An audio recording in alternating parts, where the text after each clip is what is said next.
existing systems, sort of how to tease out that additional information. And then we're actually pretty excited about Track It because we think, I mean, since it is a system that's in place in many areas, and obviously they now know about these new laws, so hopefully they're going to get templates in to be able to capture all this information, make it much easier after next year. One more question? Yeah, one more. So back to the financing, you said that due to that there's supposed to be, what, $250 million? Is that what you said? They're estimating that about $250 million will be generated statewide. And half of it goes back to the communities? This first year. Mm-hmm. And is there a formula how that $125 million comes back based on what? For this year, I don't believe there is. I know in year 2, it's going to be based on the Community Development Block Grant formula, how our federal funds are allocated, and that's what they're going to be utilizing, at least for year 2. I don't know if you know, yeah. That's year 2 anyways. Thank you. Any other questions? Yes? I have a question for Bruce. So infill's great. People being able to develop on their property. But what about if you don't want your neighbors any sort of provisions? Because we're into the policy phase, and then you're developing the procedure, and then there's going to be the implementation. If the neighbors don't want, what sort of controls do you believe that we'll be able to have? You know, for a if they're pushed down to a ministerial level, I think the only course is through litigation. I don't know. It could be a property matter. I'm not quite sure. On the other side, it's not always the city's fault. So you wash your hands. Well. There's limitations on what we're able to do, and the state's coming down pretty heavily. And sure, but I think that just as the city got out in front of the cannabis, we need to kind of consider what can the city do to mitigate neighborhood disappointments. Yeah, we can codify objective development standards that get at compatibility issues, separation, lighting levels, noise levels, landscape screening, those kinds of things, and get them, and make them objective, and take some of the subjective language out of there.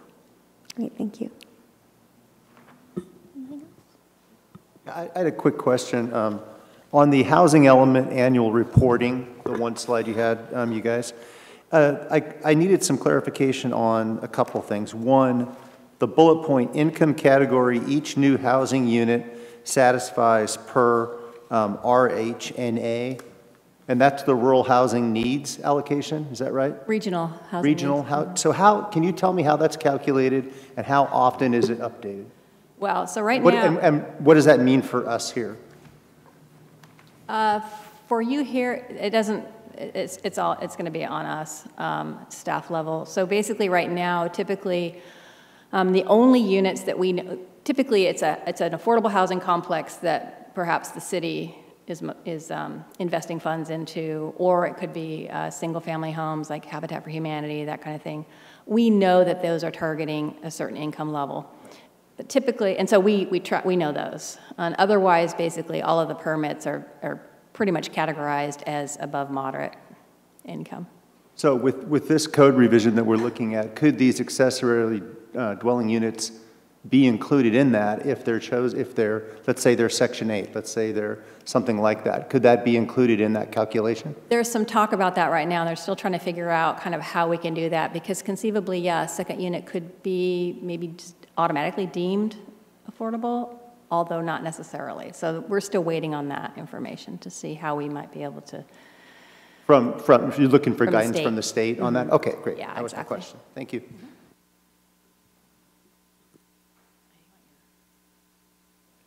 The cleanup of the language in Title 19, it really didn't seem that ominous to me. It was... Dale, let's wait till we get to the, because this is an information-only item, so let's wait till we get to that on the agenda. Anything else? Just on the presentation? Okay. Thank you, Marie and Bruce. Item 2, ex parte communication, and I will start to my left. Nothing to report. Nothing to report. Nothing to report? I've got nothing. Nothing? Nothing. Nothing. Great. Item 3, consent agenda, and there is only one item, item 3.1. I will entertain a motion to approve. I'll make a motion to approve the minutes. Will we have a motion, and do we have a second? I'll second. Great. So we have a motion and a second to approve item 3, the consent agenda. All in favor signify by saying aye. Aye. Any opposed? So that motion carries 7-0. We will move on to item 4, public hearing items, accessory dwelling units, code amendments for consistency with state housing laws. And Bruce, you're back.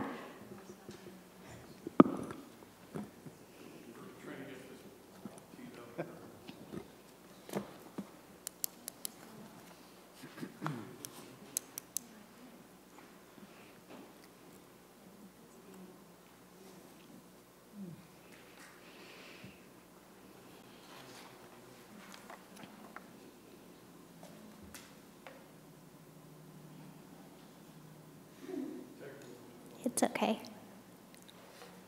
While they're getting that set up, we will have, this is a public hearing item, so we will be accepting public comments after the staff report and questions from the commission. We will limit those to 3 minutes. I don't have a stoplight in here, so I just have to ask that you respect when I let you know that your time is done. And then we will move on to the next speaker. There is a clipboard up there. If you could sign in, we do that at the Planning Commission meetings when we can. Okay. Bruce. Well, thank you, Madam Chair. Again, I'm Bruce Hambo, the principal planner. Now we're on to accessory dwelling units.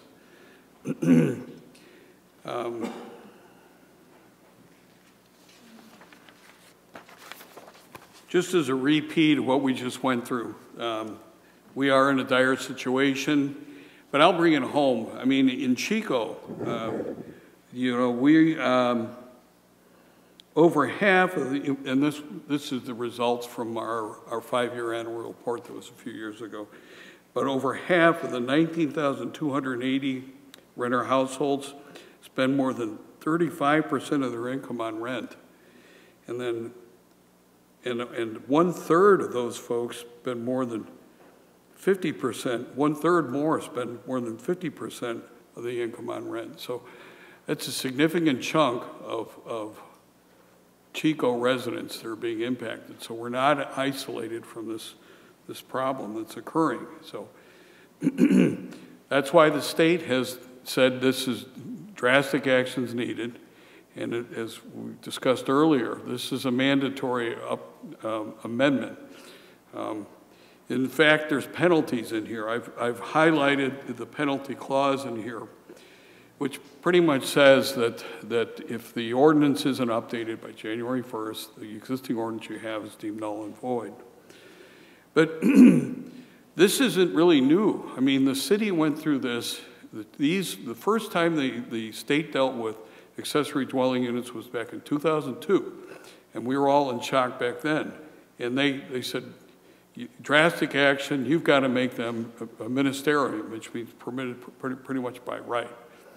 And so the city of Chico amended our codes in 2003. So the codes that we have today that allow second dwelling units by right in residential zones have been on the books for 15 years here. So this is not really new here.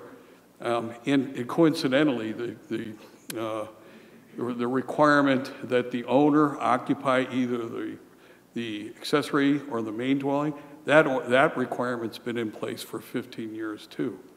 So, so this is not new. This is the second big push though that we've had to deal with. We also, at the time, and 15 years ago, prohibited them on flag lots because of their configuration, their isolated configuration. And where there is an exception, there is a small area in town called the SD4 overlay zone, and that overlay zone requires use permits. We rationalize that because of the lot configurations in that area, and also because 99% of the land area developable for single-family residents is still available, so that's a minute portion of the area. So we felt that there was enough justification to not change the SD4 overlay requirements for the use permit in that small, isolated part of town. But to summarize the amendment, the series of changes, there's a few areas. I touched on them briefly earlier, but I'll get into a little bit more detail. One of our commissioners mentioned earlier that the name change. So we universally changed the name from second dwelling units throughout the code to accessory dwelling units. And we use that same description, the same definition of accessory dwelling units in state law verbatim in our code. And we put that into the accessory dwelling unit section and in the definition section. Parking is, in the state law, parking is not required for the accessory dwelling unit if it's within a half a mile of a transit stop. And that covers the majority or most of the city. You're also allowed to convert portions of the main residence or an accessory or a garage. You can convert a garage and do replacement parking on site, and still you could be in a situation where you don't even have to park for the accessory dwelling unit. We've also got one of the new features that we did add is a rental restriction. This was an optional element, and we included a restriction that says that the resident needs to be there for 30 days, so that takes away the potential for transit occupancy. That makes it more, by code, that means that it's got to be for a resident, a year-round habitable place, not just a kind of a bed and breakfast, a temporary rental vacation thing. So we included that in there. And then utility fees are limited to, and they're restricted. You can only charge certain fees based upon the proportionate amount of the service demand that those fixtures in the dwelling actually generate. And it created another incentive and said if the fire sprinklers aren't required in the accessory dwelling unit if they're not required for the main residence. So they don't need to be sprinklered if they're not required for the main residence. So that's pretty much a summary of the changes. When you're going through some of these, through the changes that are outlined in strikeout and underline, we adhered to some general guidelines and principles. The first is just to simplify the code. That means we tried to put all of the ADU provisions in the ADU section so that folks don't have to go and figure out where it could be somewhere else in a 5-pound code. They can just, and at the counter, we can give folks, one complete application that just says everything you need is right there. So that's one of the principles. So it's simplifying the code, making it easier for people to read and understand, no cross-referencing. So that's what we were trying to do when we approached this. And lastly, our recommendation is, that you, review the report, consider the report and the amendments, open the public hearing, direct any questions to the staff and provide comments, and then adopt the resolution recommending the council approval of these amendments. So if you have any questions, I'd be happy to answer them. Are there any questions? I had a quick question, Bruce, on conversion of existing space to new ADU. What about basements? Yeah, I think, yes, they could convert basements. absolutely. Same with attics. Or second floors, you can put a whole new second floor on. Okay. You could dig another basement, yes. It wasn't specifically mentioned, so that was, I just wanted clarification. Any others? Just a couple quick things. There's a lot of very specific stuff in here, including the maximum square footage. Do we need to delineate minimum square footage, or do the definitions cover that in a way that it's clear, and you were talking about having clear, concise directions for everybody? Yeah, I think, yes, and to your point, the definition for, that's referenced in here under, the definition refers to health and safety code, and there's a code reference to efficiency unit. When you refer to that, it says the minimum for a unit shall be 150 square feet to be classified for a two-person efficiency unit. So I think that's the lower threshold, which is embodied in that definition of accessory dwelling. And then just one other quick thing. You talked about the parking exemption within, the half mile of the transit stop, and that covers the vast majority. And then within the code, there were 4 other exemptions that were done. So does that totality cover every ADU that could possibly be built in the city, or are there still some circumstances where additional parking might need to be done? Absolutely. If you're in an area where there's no longer transit service, or you're beyond a mile of a transit stop, and you're not, or within, there's a number of factors. It can be a rental car, like a zip car. I think that was one of them. We put all the state provisions in the code, and so there's a menu of options. But if you can satisfy all those, and it's a case-by-case basis, then yeah, we believe, yes, that parking is required. And it's good. That's why we left the parking requirement in here, even though it probably wouldn't be utilized that much. But if folks had enough room on their site, we still think it's a good idea to provide parking, even though it may not be required. Could you refresh, and maybe if you need a second, I should have called you before, but on our current code on short-term rentals, do we have a prohibition on currently? Maybe our attorney knows that one off the top of his head. I can look it up. If people know, I won't be on Facebook on my phone. There have been a number of citations recently on that, and we have litigated that, and that body of law is developing. And companies like Airbnb are litigating that on behalf of folks nationwide. This is a different situation here. The purpose of the ADUs is to solve a housing crisis issue. It's not to solve an issue for overnight rentals or short-term rentals.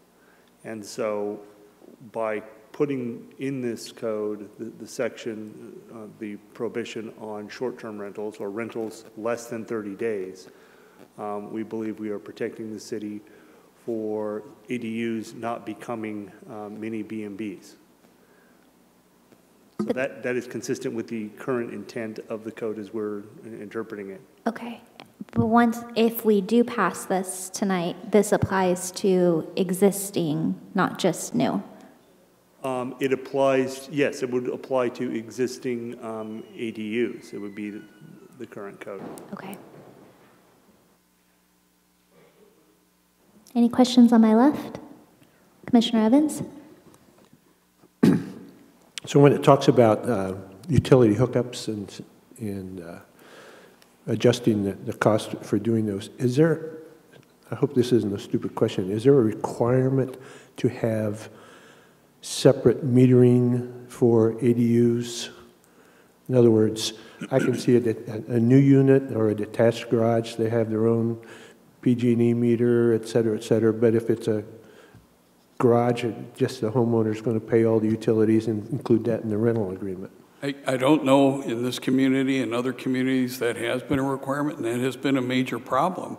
And that's why this was added in there. And there's a provision in here for the utilities If you convert existing space, that prohibits requiring separate connections to existing space because it's the same thing as adding other fixtures. Right. But if, for example, if you built a new detached pad. accessory unit, and they may need to have another connection, and in that instance, it is okay. So you're saying that may become a mandate of the plan to have a separate. If it's detached, yeah. The exemption, they're only prohibited from requiring it if they're attached. Okay. Even an existing detached garage that's converted? Yes, they may. I don't know. If it doesn't have water service, I don't. Well, if you have electricity and water, I'm just talking about metering it for the purposes of Cal Water or PG&E for separate billing. That's the only thing I'm talking about. Yeah. The meter. No, I think it's all accessory to the main residence. Yeah. Okay. It's not like a new connection though. It would be another connection, but I think it would be metered through the residence. It's accessory. Yes. Right. Thank you. Madam Chair?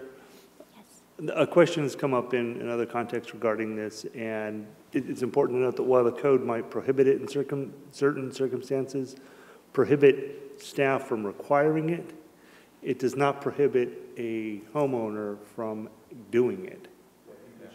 Right. And so there would be very good reasons as a homeowner to have separate metering. The code isn't going to prevent you as a property owner from engaging PG&E to put in another meter. Mm-hmm. Thank you. Any other questions? I have a question. Yes. I have a zoning question, just for clarification. Can you please remind me what R1, R2, and R3 zones are? R1 single family, R2 is duplex, and R3 is moderate multifamily. So what would that look like, the moderate, the R3? The density, I need to refer to my 14.1 to 22 Marinos off the top of our head. So that's the density that's allowable in R3. Thank you. So there is a requirement that they meet a minimum density, and that's still in place. As long as they meet that, the accessory dwelling units would still be permitted. So with this new legislation, anyone that anywhere in the city that is in R1, R2, or R3 can develop on their property? With a legally established single-family residence in R1 and R2, and in R3, only if it met minimum density. We have a minimum density in R3. So if you already satisfied that and there was room for another, then you could put another one on. But if you only put like one on 10 acres, it wouldn't be permitted because it doesn't meet the minimum density. Got it. Thank you. I would just also add, that statement on any R1, you can build it, yes, if you meet other requirements. I mean, it could already have an ADU on it, and in which case it would not be required. There might not be enough room to place it. The setback situation might not be such that one could be fit in there. So in theory, it applies to all R1s, but there's still requirements where in certain circumstances, on a lot-by-lot basis, an application would be denied. Yeah, Madam Chair, that's a good point. For example, on small lots, we still have the coverage requirement, which is a significant constraint. So on some of these small lots, I don't think there's going to be room for any more coverage. So that coverage is one of the examples of a restricting factor. Thank you. I just one more quick. I wanted some clarification, Bruce, on the about developmental the impact fees. In the staff report, it says public works staff is preparing updates to the city's development impact fees that would reduce ADU impact fees consistent with state guidance. So are we looking, can you tell me, I mean, based on square footage, based on type of housing, or? It's still working its way. I think what staff has been talking about is substantially reducing the fees. They're pretty high now and substantially reducing them. And that would be a significant incentive. And bringing them more in line. In the past, they were treated as like new dwelling units, or right. And that's no longer allowed. They're part of the existing residence. So that concept of an impact fee has been watered down considerably, and the fees adjusted accordingly. Okay. And so does the state are they able to give you guys clear guidelines on that yet? No. It's just that the intent is to reduce the fees and incentivize them and make them proportional to the demand for the wet water of that residence. And that's what we believe we're in alignment with. Okay, all right, thank you.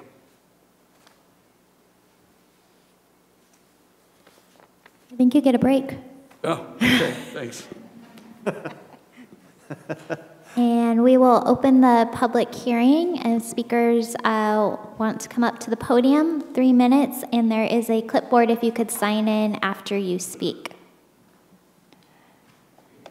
Good evening. My name is Ken Fleming. I'm with the CANA, the Chico Avenues Neighborhood Association. Our association pushed hard for the second unit ordinances that we now have back in 2002. In fact, I think it took 2 rounds to actually get it right. We had a number of concerns, some of which are still floating around. I'm only going to attempt to address 2 given the time limitations. The first is the permitting cost, the permit cost. In fact, CANA was very supportive of the idea of second units. We had a housing problem then. It's only worse now. And for homeowners to be able to put inexpensive second units in, particularly given the size of many of the lots in the avenues, was considered a very good idea. Interestingly, a couple of 3 months ago, this topic came up over coffee or something, and I asked myself, how many second units have really been built? And so I trotted down to the planning department and found out that the persons behind the counter couldn't hardly even remember ever giving one. And there certainly has been very, very few. That was very puzzling to me. I've owned a second unit since, well, it was actually built in 1919 on my property. I am a fan of second units. They're a great investment and help deal with many of the problems that noise, et cetera, that we've had in a university town. Another reason that we were so supportive of second units was that at the time, and I doubt if the numbers have changed too much, at the time, only 38% of the single-family dwellings in Chico were owner-occupied, compared to over 2/3, 68%, I believe, thereabouts, as a statewide average. What had been happening for years, and we all know this, is that people were buying older homes up. They were, turning them into as many bedrooms as they could sell to a captive audience, the university, et cetera, et cetera. The city has never adequately dealt with this unique problem. So, fees are too high. It turns out that if I were going to build my 500 square foot second unit now, I would have to spend $40 a square foot for the permit before I bought a single nail. It's real clear as to why people are not building second units. We need to get this down. I'm pleased to hear that staff is working on it citywide. They need to go down, particularly in the SD4. Mr. Fleming, your time's up, but I would like to hear your second point, if you could offer it succinctly. I think it would probably be better that you take me to coffee for that. Let me just give you the second part of this first one so that you understand it. The SD4 overlay is really pushing a huge cost into the area of the avenues. I mean, it would be a very foolish investment to try to build a second unit in the part of the avenues that has this overlay. And from the presentation today and my own look at the law, the new laws, I doubt if it can be argued that it doesn't run afoul of everything else that's going on. Personally, I'm fine with these. I think that they'll work great to push this initiative. Great, thank you. Should I sign first, or? Sure.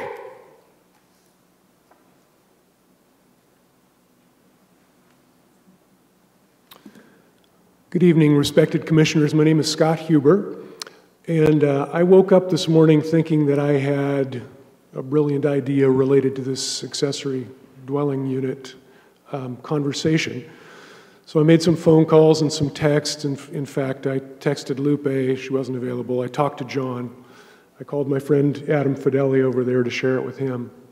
Turns out it probably wasn't that brilliant, but I thought I'd bring it up anyway.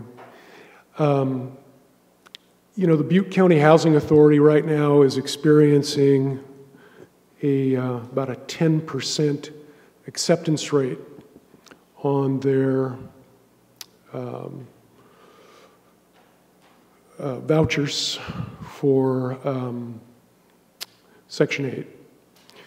And that puts a lot of our city services at a disadvantage, as these people who can't get housing are having to use all other sorts of city services to get by. They are essentially homeless if they can't use their Section 8 voucher. So my brilliant idea was, what if we tied this accessory dwelling unit idea to acceptance of Section 8 vouchers?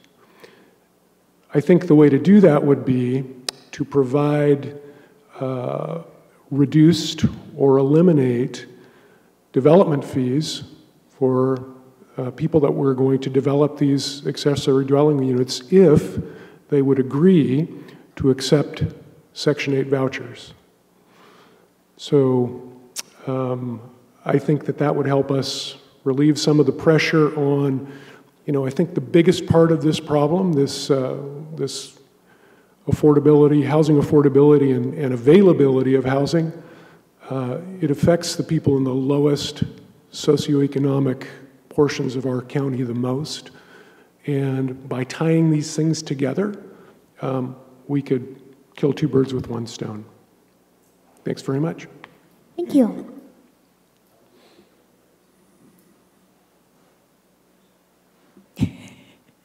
It's okay. Does the board move? Thanks. Hi, my name is Eric Inns. I'm a builder here in town. I've built a few of the secondary dwelling units, and some of my clients have been people who have moved into them and rented out their front house because the kids are gone, and you know, it opens up, a lot of these smaller units open up a bigger house to the community rather than just this little tiny space in the back. I'm really happy to see the changes that are being made. And the fees coming down would be hugely significant. Small homes are expensive. That's one of the misunderstandings from like HGTV that has been promoted.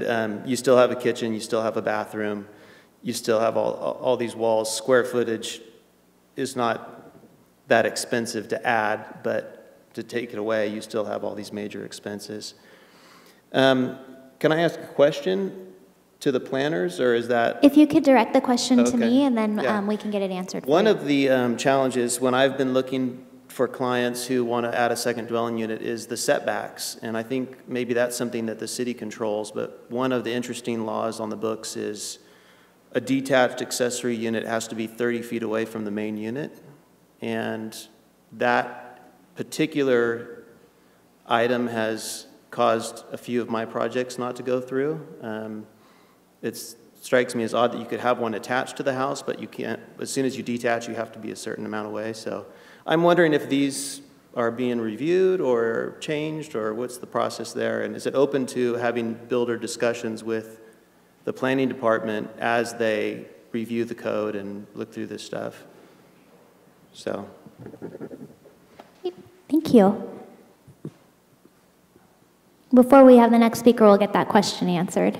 Yeah, we've reduced that, but the separation, we reduced the separation between structures before was 10 feet. We reduced it to 8 feet, which is consistent with the building code. Okay. So the separation requirement is 8 feet. Yeah, so if it's in the rear on the side, as long as you meet the setbacks, it's 8 feet of separation, minimum separation. Is that new? It used to be 10. I could swear it was 30 based on, it was originally proposed as 30. The planners behind the desk don't know that to this day. We'll enter it into the public record now, and we can keep track on that. Thanks. Next speaker. My name is Betty Noble.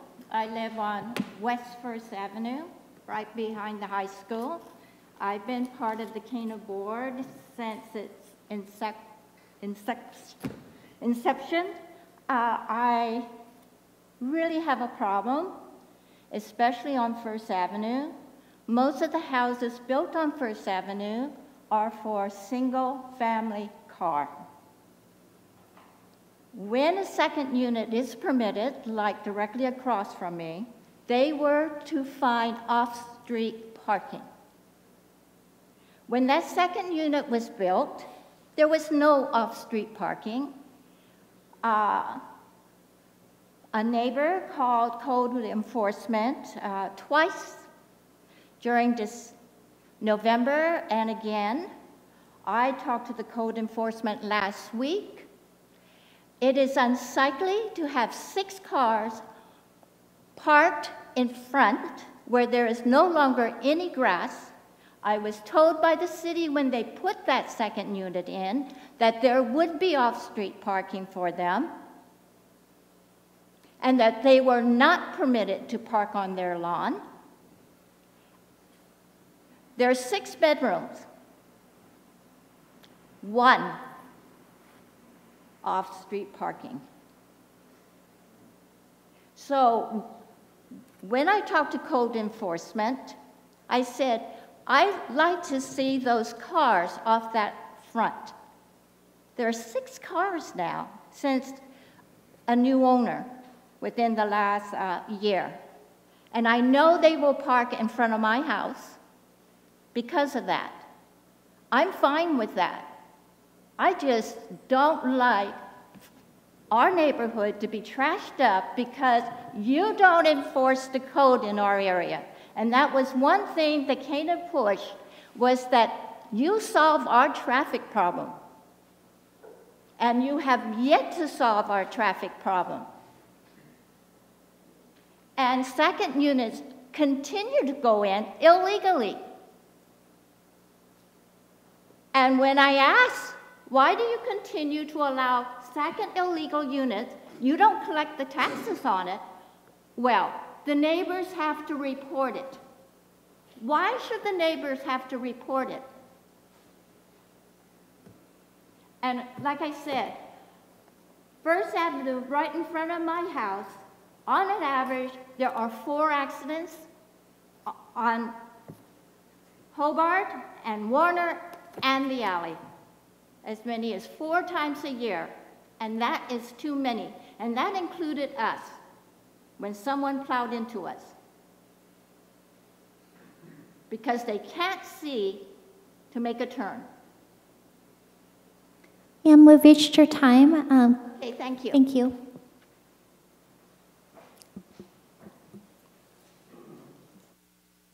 I'll sign in.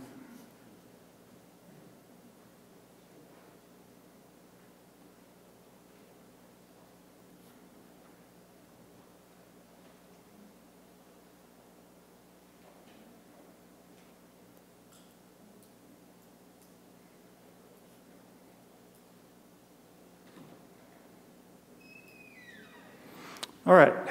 Thank you all for serving. My name is Adam Fideli. I'm here in my capacity as a member of the Local Government Relations Committee for the Sierra North Valley Association of Realtors, formerly the Chico Association of Realtors. We changed our name a while back. But I have been given permission by my board of directors to endorse the changes that the state has come up with, and we would be strongly in favor of you implementing those changes as soon as possible and passing this resolution forward to council. We regard this as low-hanging fruit as far as producing truly affordable places for people to live. You know, we talk a lot about affordability. This is a simple, relatively easy way to achieve it.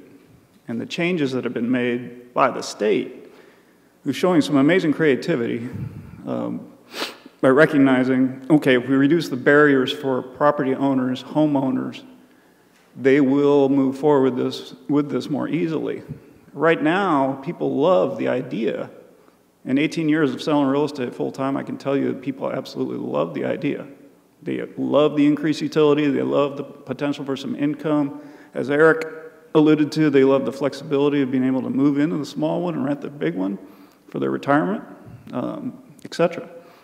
This will help make that more feasible, mainly because what used to get people is people would come up with the 50, 60, 70 grand they need to build it, but couldn't swallow the extra 20 grand worth of development impact fees because we have a one-size-fits-all model here currently.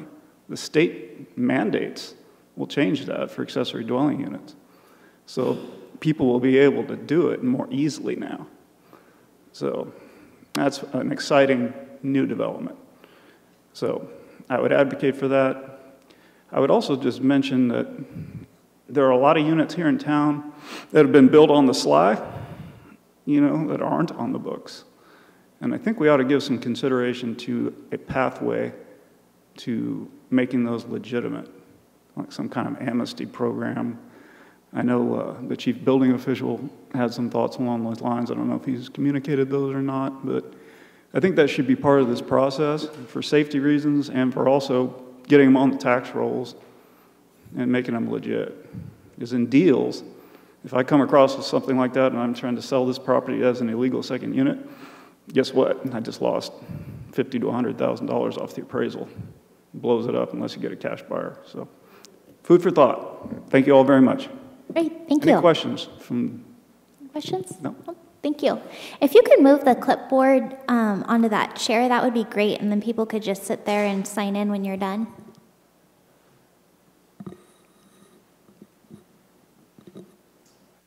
Good evening, Steve Schuman, Barber Neighborhood Association and property owner in the Barber neighborhood.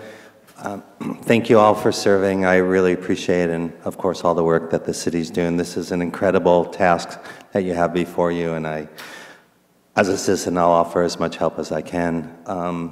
First of all, the challenges for me personally I see in reading the document are the setbacks and parking. I did my senior thesis when I went to school in Santa Barbara on the history of the Isla Vista housing situation, and I would encourage you to go and look at some of the photos of what Isla Vista looks like without a lot of the parking requirements that were removed in the early 60s, mid-60s, and early 70s. It is a quagmire that we don't want to ever experience here locally.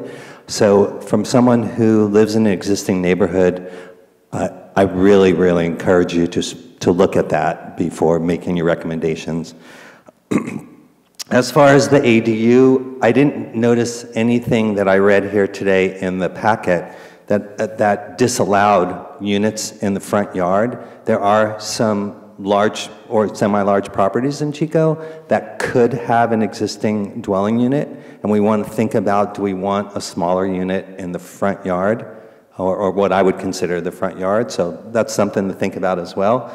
I also noticed in here, I had a question regarding the sprinklers, that the comment here says, accessory dwelling units shall not be required to provide fire sprinklers if they're not required for the primary resident. And I just had a question, is that new construction versus old? In other words, if I'm building a secondary unit, then is the inspector person or is the review process then allowed to come into my existing dwelling and say, now you require fire sprinklers and blah, blah, blah, blah. So something to think about. And then, like Adam just said, I think that it would be really good to think about other existing units right now that could be converted. Maybe there's like a code enforcement officer that one could seek that works in conjunction with the planning department that says, come and look at my unit, what do you think? Could we, what can we do to legalize this or create this as a space? Because I think there's lots of opportunity there, and I want to make sure that we think about that. And then one of the comments just that you, Lupe or Lupita mentioned before is that often when there's development in our neighborhood, we get notices that if we live within a certain amount of feet, we might want to increase that feet. So if I did have a concern about a secondary unit being built in my neighborhood, I would have the opportunity to be notified and speak of that. I think that's a great way for citizens to at least know what's going on in their neighborhood and to avoid issues like, I don't know if all of you are familiar, but in our neighborhood in Barber, somewhere, I think it's Salem, but maybe one of my compadres here can tell me, there's like a 70-foot unit now that extends up to the stars, and that's definitely not compatible in our neighborhood, and it got through. And I think one of the big concerns for me, I was a planning minor in college, is with acceleration, we're going to miss out, because in the idea that we're doing this so fast to adhere to this timeline, we're going to miss out on some things. And we're all going to depend on each other to make this the best possible thing that we can do. And so it's a huge task, I get that. But I just want to caution you that the acceleration doesn't impose certain things that we don't want in our community. We have a really special community, and I don't know that I need to remind anybody, but that's why we live here, right? So anyway, thank you. Great, thanks.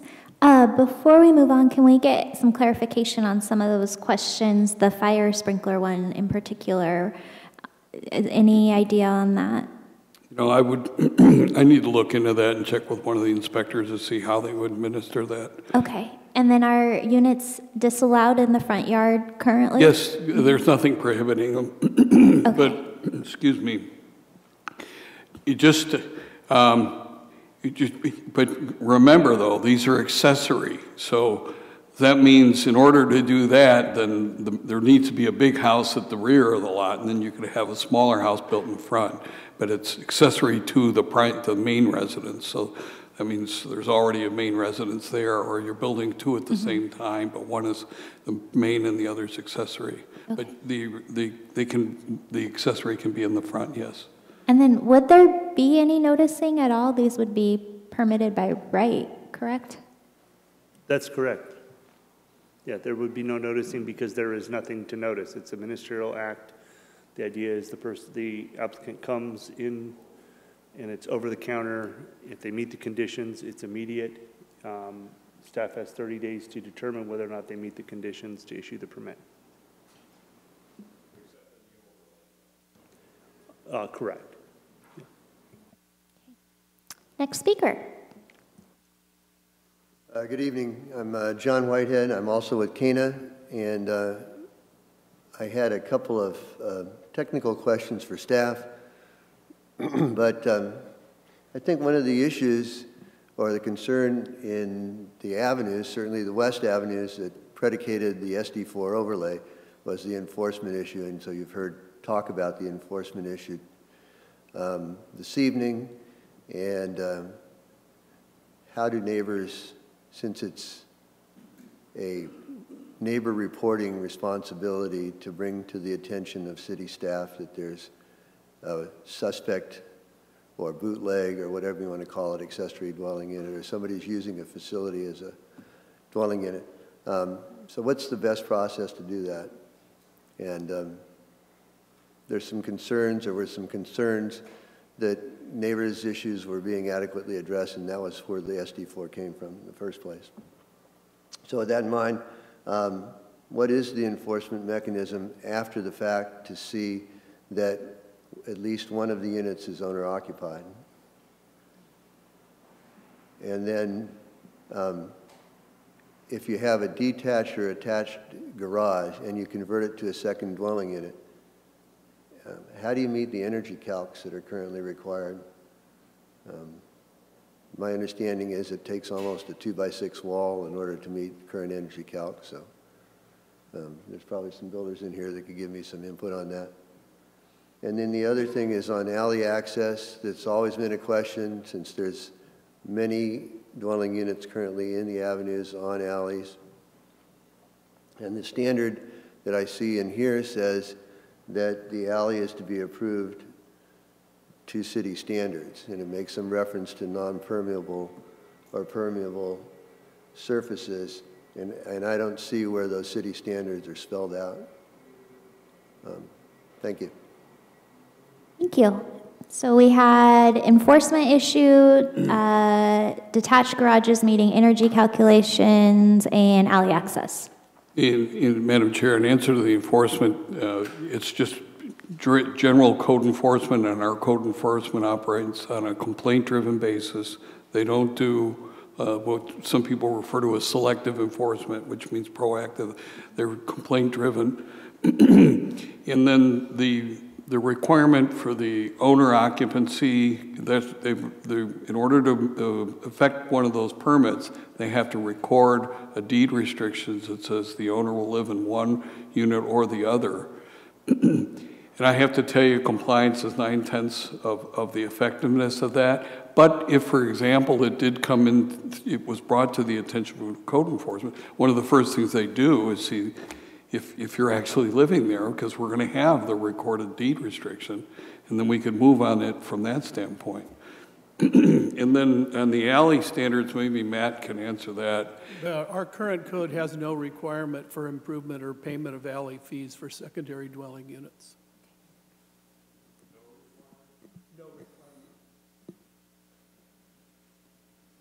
We initially had that as a requirement, Ken, but the council changed their mind on that.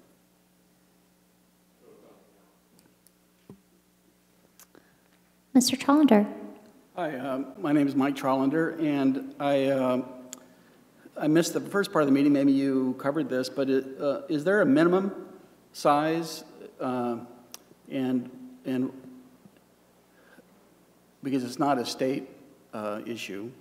So I did miss that. There is a minimum size, and if we could get that answered really quick. 150 square feet. 150 square feet. Great, that was my primary question. Thank you. Thanks. So, I'm sorry, one little follow-up. So, if you record a covenant against the property that requires one of the units to be owner-occupied, and you have access to the database of the county recorder's office or the county clerk's office, and you see that the tax bills are being sent to Walnut Creek, and no tax bills are going to the residents, that's a pretty good indication, or at least I would think that would be a pretty good indication. You don't have access to that data. It probably would be if we had the city staff time to do it, but I don't think we do and right now. So we'll keep it germane to the policy that we have in front of us. Any?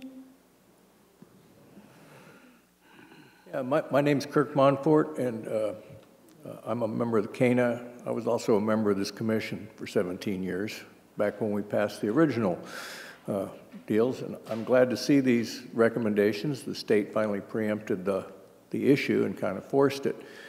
But again, to back up my fellow CANA members, we got a real enforcement issue over there. I mean, it was a great thing when the city, downtown area, decided to lift the parking requirements because you were going to have to destroy downtown to meet them. If you put up a new building, you had to create a parking lot, meant tear down the building next door. So they waived them, okay? And we just let people park. But it doesn't mean you can park on the sidewalk or park on the corners or wherever there's red paint. We haven't, Matt has walked that neighborhood on First, where Betty lives, and the inconsistency in laying out the red paint is just bizarre. And even when we have it, it's not enforced. And I don't know how many, I mean, Betty was almost crying up here because she calls all the time, and we never get any satisfaction. I would really like to support John's recommendation that you use a database to look and see where to enforce these covenant agreements, because we got a gob of illicit deals over there where the owner does not occupy any residence on the property. And if you have access to the tax rolls, that would be one way of trying to follow up where you're mailing those bills. Okay. Ken mentioned that it would be nice to have a current census of how many second units we really do have in this town. Again, it's all about money, isn't it? Yeah, okay, I guess that pretty, oh, this business about alley access, when that came up just a minute ago, I looked over here on page 3 of 13, Exhibit 1, I don't know, it's about, anyway, it says here, alley access. When an accessory dwelling unit will be located on a site served by an alley, the accessory dwelling unit shall maintain its primary vehicular access from the alley. Such alley access shall be improved per city standards or alternatively an in lieu fee paid. Is that what you were meaning? We just let people pay a fee? No, that's not in the Where? The code only requires the repair of existing sidewalks or the installation of sidewalks with second units. Currently, that's what the code is. Well, I'm not sure what I'm reading from. I downloaded this from your website. I mean, yeah, you've got the wrong section of the code. Yeah, well, it's if you look at it, it's under Exhibit 1, page 1 of 13. This is on page 3 of 13. I'm not sure what that is then.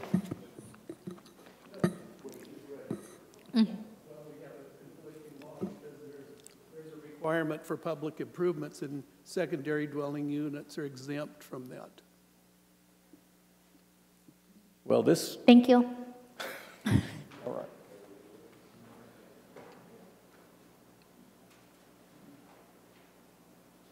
Any other public speakers?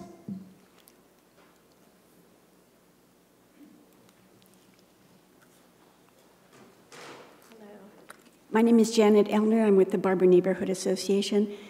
To my mind, the most significant change for neighborhoods here is the fact that parking will no longer be required. They can park on the streets for the accessory dwelling units. So, and conceivably, more than one person will live in the accessory dwelling units. And our public transport, although we are all in the city of Chico within a half mile of public transport, it's not convenient, and people actually, we all have cars, I imagine. All of us here do have cars. So anytime someone moves into an accessory dwelling unit, that's an additional car on the street, unless it's a converted garage, in which case the parking that was available through the garage has to be replaced. So I just urge you to consider some way that neighborhoods can, if it becomes a problem, that we can find solutions to this, because parking is a big issue. And I also wanted to clarify, I think you said that there is no requirement for notification in this, for ADUs notifying the neighborhood, correct? There would not be, correct. But is there now? I mean, up until the changes? I don't believe so, There was no requirement for notification for if my neighbor were to put in an additional unit. Okay, I suggest, is it possible to have that available? Because, and the reason I say it is that then neighbors could be aware if there's, if the owner occupied the property, would be able to be more aware of what's going on. Is that a possibility? We could talk about that. I think that that was certainly something that could be under discussion by the commission tonight. Okay, thank you very much. Thank you.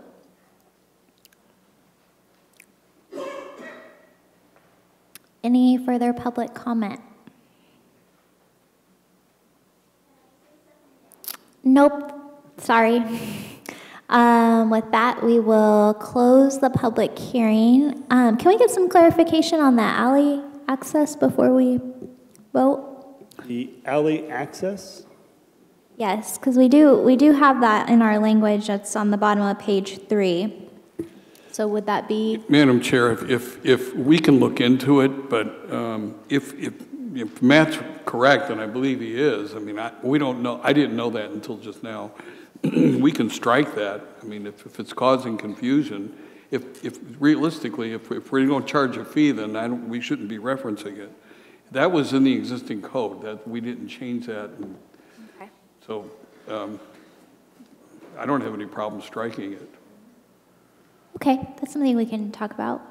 So, yes, the speaker was reading from page 3 of 13, as he said, and that was what is now called subsection 10 of the code. Alley access, everything there in the packet that is written in black letters is existing. The amber red color is added language, whether it's stricken and underlined. And in that section, it does say, such alley access shall be improved per city standards or alternatively an in lieu fee paid. It is not uncommon for there to be statements like that in one section of the code, and then in another section of the code, there be a subsequent policy, even codified, that those fees are not collected. And I think that that's what's going on here, is that, that Matt is talking about a policy that was adopted either previously or subsequently, and we have what appears to be a conflict, but really not a conflict. We have something that, I hate to use the word trump, but trumps something in one area of the code. So I don't see this as something that needs to be stricken tonight. I would recommend against that, and instead there be a little more research done into it, that the issue be noted tonight, and what is recommended on is maybe a note in the staff report to clear up that issue when it goes to the city council, or if it goes to the city council. Thank you. So we had a lot of issues discussed that I would say are not germane to our decision tonight, but there were some as far as parking, which we will be deciding tonight, and setbacks, those type of issues. Is there any discussion on those? Are we okay with where the language is now? Well, on the parking issue, I'm sorry, whoa, I got a little too close to the mic, sorry. Okay. Some of the things matched identically the state code, for which we will be considered, even though I spoke incorrectly and overgeneralized earlier, I was corrected by the city attorney, we will be considered null and void if we don't follow the state code. So to some degree on parking, our hands are tied. I don't know how much latitude we may have on that particular issue, but it seemed clear that the things that were included in the code as exemptions, for example, we don't have latitude on. And I did ask the question, that's why I phrased the question I did about how much would kind of be outside those zones, if you will, that are covered by those exemptions. And again, it didn't seem like there's a whole lot. And maybe in parking, there may not be a whole lot we could do. Perhaps the experts would be able to clarify if there is any wiggle room at all, but it did seem like, again, we're kind of stuck. So on the parking issue, I'd like to just point that out. Notice, it does seem like potentially we, if we are going to do something with the overlays where there's a use permit, I might suggest that that might be a discussion area that we could consider. And the other thing that was raised about tying to the Section 8 vouchers, perhaps we could just make that as a gentle recommendation to City Council to consider, but that's such a broad policy issue that I would hesitate to consider linkage on that on our proposal this evening. So those would be the three areas that I heard. I would struggle with the noticing. It's not currently a part of it, and if we want, there's competing interests there, because do we want permit fees to be lower?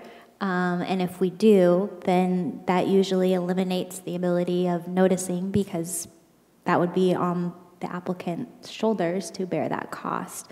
The city certainly cannot continue to pay for those costs, so it's one or the other. I don't think there's a balance there. I'd be interested to see what, I mean, to me it sounds like there's things that are yet to be determined by the state in terms of what incentives might be there to designate some of these ADUs as affordable housing. So, I mean, you're getting emails, it sounds like weekly, Bruce, about what some of the new requirements are or some of the new state suggestions are. So hopefully if the goal of this, 15 pieces of legislation is to actually have units be affordable, anytime you see something like that come down, I would love to be notified about that. On the subject of notification, I think part of the concern is, like the gentleman mentioned, that there's a 70-foot tower built in the Barber Yard neighborhood. There still are neighborhood compatibility requirements on an accessory unit, correct? So if somebody comes in with this grand 4-story, 3-story, 2-story auxiliary unit that doesn't fit in with the neighborhood, would that be a problem for it to pass? You'd have to remember, Bob, that we have a height limit of 25 feet in an R1 zone, so you're not. Well, all right, 70 foot was an exaggeration, but you get the point. It's not, it's really close to 70. So that would be caught by the second floor, right? And there's still a compatibility issue? There's definitely the height limit restriction in the current code. It's going to be maintained. In fact, I think it's actually, does that one come down, or is that the same? Yeah, 30, the height limit. 35 feet, right? Yeah, 35 feet. Right. That's So 2-story. the height limit issue is not going to be violated. I guess the concern would be that what recourse would you have to understand what is being built around you? And what recourse do you have that staff doesn't approve something that is 36 plus feet? Well, there's legal recourse. The current code does not require noticing except where a permit is required, and then it's just like any other permit, there's a discretionary review process. The whole purpose of the state code, both in 2002 and more recently, is to eliminate barriers to building these types of units. Right. So the argument would be, if we had a noticing provision, that is putting up a barrier. And that goes to those types of restrictions, local regulations to be put in that Evan mentioned about it would be void or could be void by operation of law, that is more restrictive than what state law is requiring and therefore not be allowed.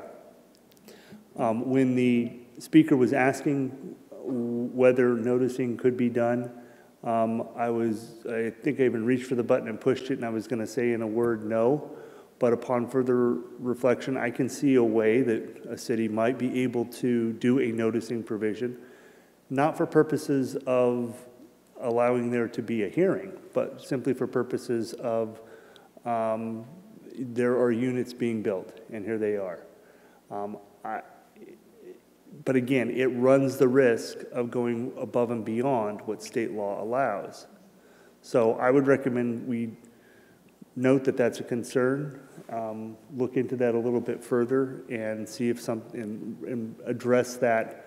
If that is your concern, that there should be some sort of noticing, either bring that back or pass that on to the council. But again, we're kind of under the gun. In fact, we're a little bit late in doing this. And there is that, the code is currently out of date, essentially. Well, that was part of my concern, but the real concern is, I think their concern is stuff being built in their neighborhood that is not compatible with the architecture or the style or height. You know. Do you want to speak to that? And if there's ways to, not guarantee, but if it's in the code or in the rules that it does have to fit in with the neighborhood, I think that alleviates most of their concerns.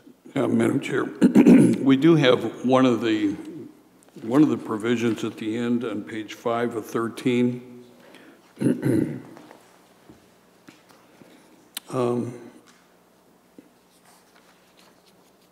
Under architectural design, we're trying to get at that compatibility. Yes. Page 7.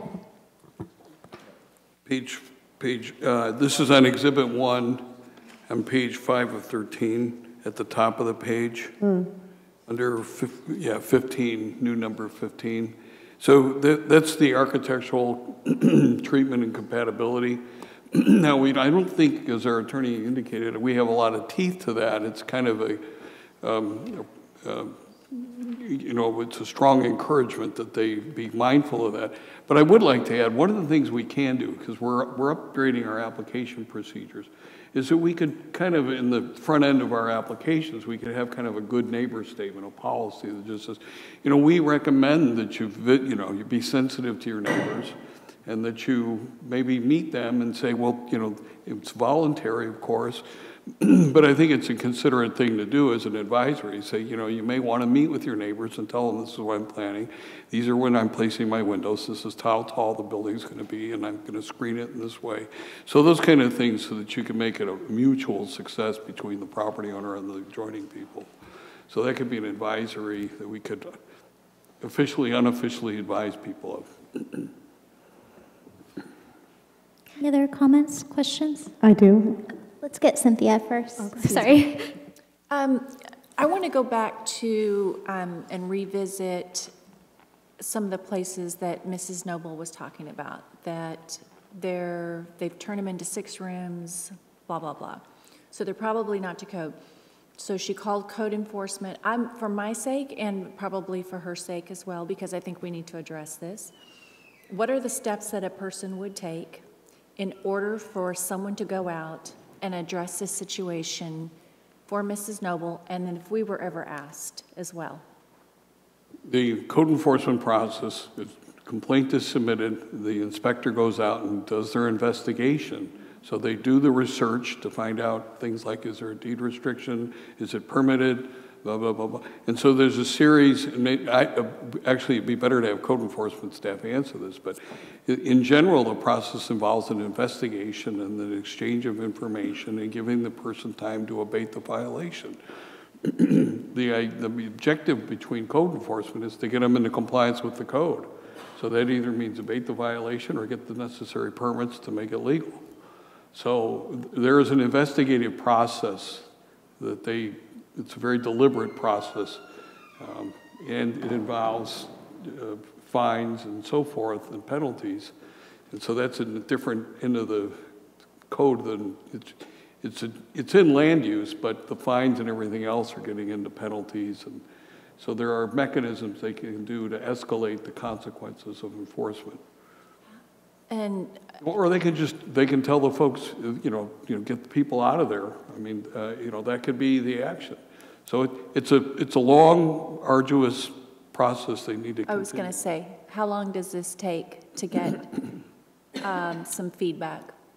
Because if this just keeps going on 6 months, 9 months, a year, seems like a long process, something to have to live through. Yeah, I can check with them because I know we have some enforcement now, and I can find out just generally how long it takes and report back to you. Because we interact. I mean, they ask us what they need to do to come into compliance and do all these other things. So, but once they're in enforcement, for example, they pay double penalties. The fees are double, and in building enforcement, once they're in enforcement, the presumption is it's an illegal dwelling, so they're looking for life safety violations, electrical wiring, those kinds of things. They want to make sure it's a safe structure more than anything.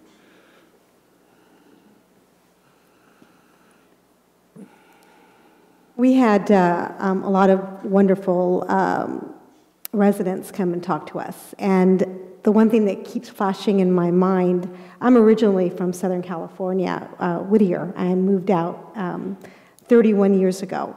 I went back to visit where I was raised, and I lost my parents 17 years ago, and we sold the house, and I drove by.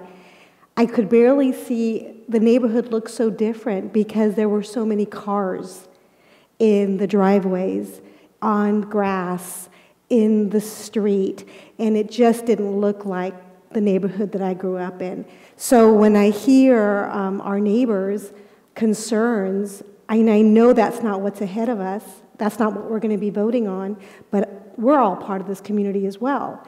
And I certainly don't want Chico to turn into my neighborhood on Nashville Avenue in Whittier with cars everywhere. So this is a procedural process and trying to navigate between legislation from the state, making it compatible with the city procedures. I would really like to stress and encourage the procedures to take that, to see if we can find a way to continue to keep Chico beautiful as we develop and infill. The other thing that I wanted to discuss as well was the point of, I kind of liked, I don't even recall who it was that said it, like the amnesty, bringing illegal development up to code and making it legal when the law goes in, when you get finished with a procedure. I think that would really be the right way to go. Yeah, Madam Chair, if I can add to that, we spoke with the director, and yes, he was in favor of that, but the idea was we wanted to see how this was going first and get the program up and running, and then that's kind of a policy issue. If the council wants to do that, then we can do an amnesty program, and the objective there is to get to the illegal structures inspected so that they're safe, and give people an opportunity to come in and get legalized. In a related thing, yeah, overcrowding is a housing problem, and that it's caused. These are some of the problems that we're experiencing because of housing. There's overcrowding, and that's a code enforcement issue. So, and that requires an investigation and so forth. I really respect that, and like Commissioner Chitinsky said, our hands are tied on the parking. The flip side is just allowing for the parking or an easier way. That's not going to mean that we're going to have all of these second units coming up. We've had pretty gracious planning codes up to this point, and we haven't seen an influx of accessory dwelling units. So I don't think it's something where these are going to start popping up on every block. They're still going to be cost prohibitive to build. So there's a lot more information to come from the state, but our hands are kind of restricted right now, what we're doing tonight. So in that vein, I would make a motion. I move that the Planning Commission adopt resolution number 01-18 recommending City Council adoption of the ADU amendments to Title 19 of the Chico Municipal Code as set forth therein. Thank you. Do I have a second? I second. Thank you. So we have a motion and a second to pass the accessory dwelling units code amendments. Do I need to read out the actual? Let's do it for good measure.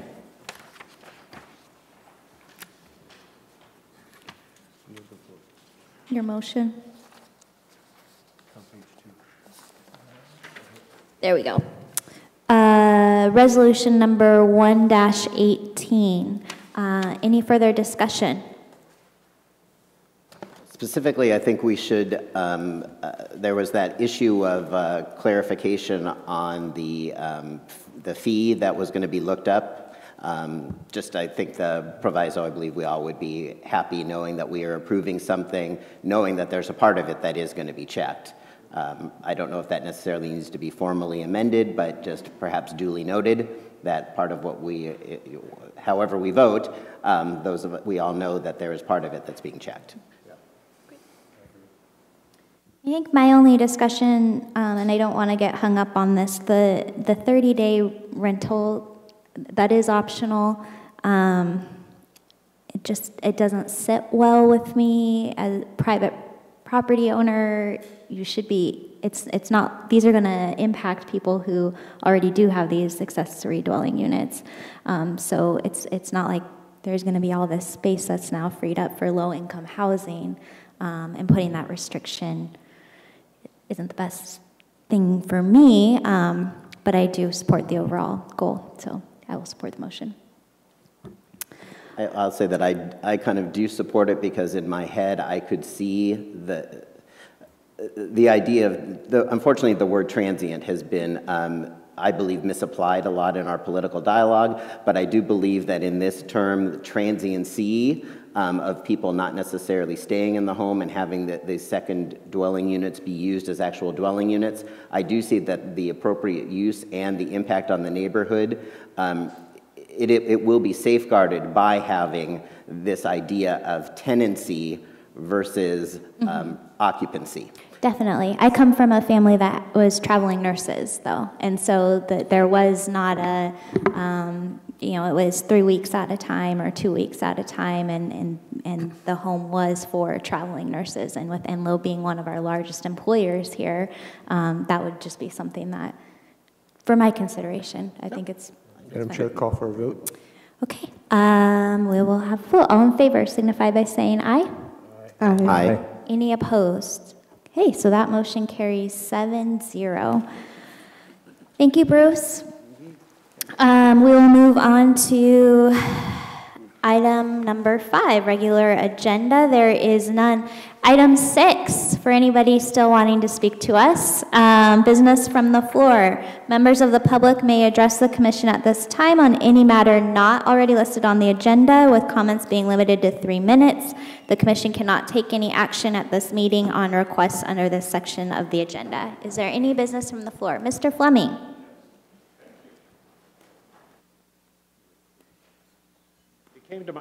It came to my attention recently that the city of Chico's roads budget is $360 million in arrears. $360 million in arrears. This has been a well-kept secret, literally for decades, in terms of how we adjust the Nexus study to benefit builders. We have heard a lot of political uproar around the problem with PERS. PERS doesn't come close to the magnitude of this problem in terms of the total amount of dollars, and think about it. $360 million in arrears explains a great deal about the condition of our alleys, our roads, our parks, our curbs, our gutters, virtually all of our infrastructure. I would hope that the commission, if this is news to you, that you take it for granted that I am wrong and look into it yourselves. And if I'm wrong, please let me know. I will buy you coffee. Thank you. I thought we just were talking over coffee. I didn't know you were buying coffee.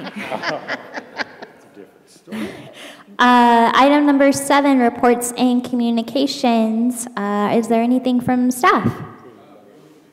Madam Chair, I think we're going to need to cancel next meeting. We don't have any items for that, but there will be for the following meeting. So we'll post a notice of cancellation for the next meeting on the 15th. Great, and we will move to item 8, adjournment.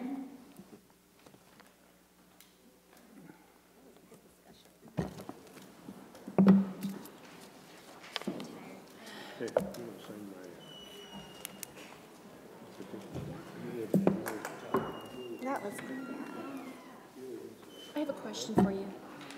So, I need to answer Wish I could say I'm stiff from working out. I just want to make sure I'm correct. I'm stiff from sitting. That's so wrong.